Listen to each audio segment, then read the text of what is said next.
Welcome ladies and gentlemen, this is a video about Steven Moffat, the former Doctor Who showrunner, head writer. He came back actually for the most recent season, but he's basically clapped back at some criticism about his writing, but also cancel culture in general. It's quite an interesting tidbit of information.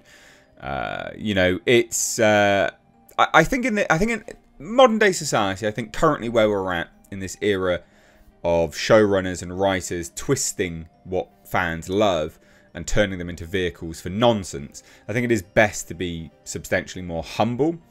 And I think Steven Moffat may have just revealed his true colours here. Now, his reference to not being able to write women is actually based on an article from The Guardian. So, meh. I don't really care about that, to be fair, but it's interesting nonetheless. So he claps back at that and sort of rejects that outright. But then he talks about cancel culture, and I think that is interesting. So we'll dive into this. Please do hit subscribe, ladies and gents. If you're new here, do turn those bell notifications on. And do follow me over on Twitter, actually, at Mr. Reviews. Although I'm not able to tweet at the moment. I've got my account locked. Good times. Anyway, so take a look. As it says here, Steven Moffat hits back at Doctor Who fans who claim he can't write women. And there are fans that say this as well. But the reference point here is actually about an article from The Guardian. So for those that don't know, Steven Moffat is a TV writer, and he did some show running for the 2005 revival of Doctor Who as well. He was the second showrunner, and he also co-created Sherlock. But he's previously been accused of basing his female Doctor Who characters on outdated tropes. Now, I don't know whether this is, I guess, whether this is like in an effort to, ruin the characters that came before the new current iteration of Doctor Who, because they're trying to give the companion and females significant more sort of central focus, at great detriment, quite frankly, of the story. But I think this is from that angle, quite frankly. But it says here, in 2012, writer Jane Claire Jones said in an op-ed for The Guardian that Moffat had plucked female characters from a box marked, quote, tired old tropes, drip, scold, temptress, earth mother, to name but a few, adding, his consequent failure to sketch a compelling central dynamic between the lead and his companion has seriously affected the show's dramatic power. Has it though? I don't know, you tell me. He's highly regarded. In a new interview with The Times, the writer and producer has hit back at that criticism, saying he's successfully written women a lot of times and reeled off examples including Doctor Who's River Song, Sherlock's Mrs. Hudson, played by Alex Kingston, and Una Stubbs, respectively. He says the following, quote, I'm continually told I can't write women. Well, for someone who can't write them, I've done it very successfully a lot of times, and I never get an answer to that. Or the answer is, well, I don't like those characters. And I go, okay, well, that's not really the point you're making. I mean, can't really argue with it, to be fair. Now, here's interesting. So Moffat was critical of online discourse, apparently, that suddenly, quote, creates a whole persona for you based on absolutely nothing at all. So his new ITV series, titled Douglas is Cancelled, stars Hugh Bonneville as fictional newsreader Douglas Bellows, whose career is threatened when he is accused on Twitter of making an inappropriate joke at a private wedding speech. Which, who cares? I'm not saying who cares about this series, but this cancel culture business, yeah, like, definitely does need to stop. It's just absolutely obscene. It's nonsense. So, basically, he speaks about cancel culture, which I think is interesting. So, Moffat said he reads nonsense about himself all the time, adding that he is showered with rubbish about myself, created for you by people who have never met you. So, Moffat said that the act of cancellation, when a public figure is boycotted by fans and sometimes societally shunned, only works on people, quote, who are capable of shame and wish to be well thought of. In other words, it only really works on quite good people. No, not anymore. Actually, not anymore at all. He says it's a smart bomb that can only take out people who at least aspire to virtue. I think he's got this wrong. Because then he says you can't cancel Hitler and you can't cancel Donald Trump. You can't, and they won't care. But then, well, no, because it comes from the...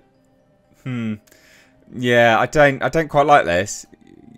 I don't like the angle he's taking here. So, apparently, it only works on people who are capable of shame and want to be well thought of.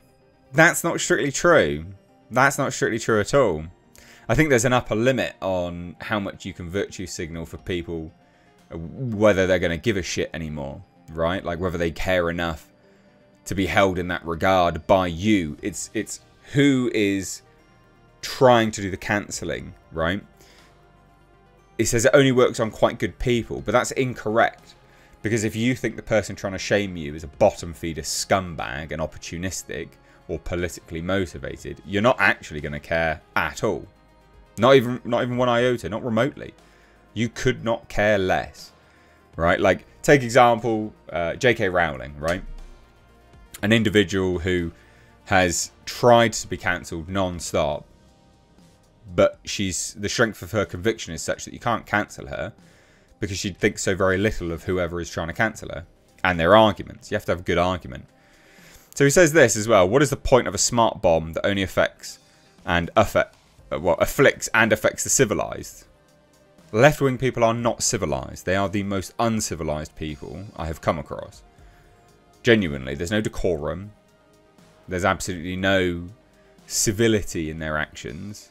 In fact, they don't really belong in civilized society because 9 times out of 10 they always resort to violence. I mean, we've seen it lately with political violence, right?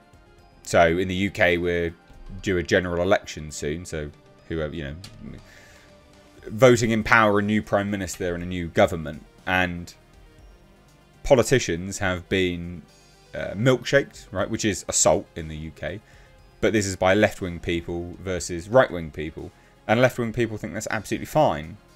They're not civilized at all. That's not civilized behavior. That's barbarism. You don't belong in civilized society if you can't, you know, disagree with people civilly. That is by virtue you being allowed in civilized society, I think. So I think he's definitely wrong here.